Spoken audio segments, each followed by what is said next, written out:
You may have noticed that Montreal's winters are getting kind of weird. I mean, we've always had to deal with snow and ice and some slippery conditions on sidewalks, but things are changing. I'm sure you remember a scenario like this. Montreal gets a big old snowstorm, and then the next day the temperature shoots up above freezing, leading to rain.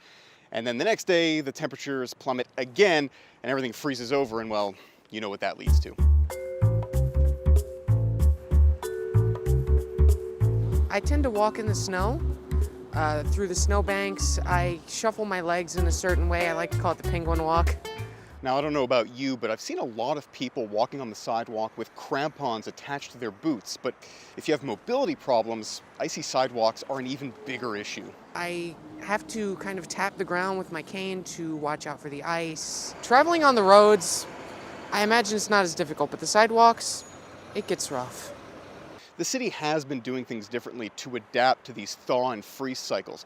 For example, some boroughs are starting snow clearing operations a bit later so they can spend more time focusing on sidewalks. Also, instead of dumping a bunch of rock and salt on one stretch of sidewalk at once, crews are spreading it out in case they have to come back because more ice forms. With those rain, those melting of snow in the middle of the winter, we have to come more often and using less salt each time. There's another way the city could adapt to these changing winters.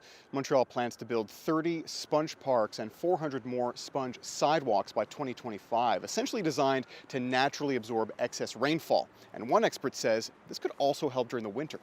One way we are advocating for is to increase the coverage of vegetated green infrastructure.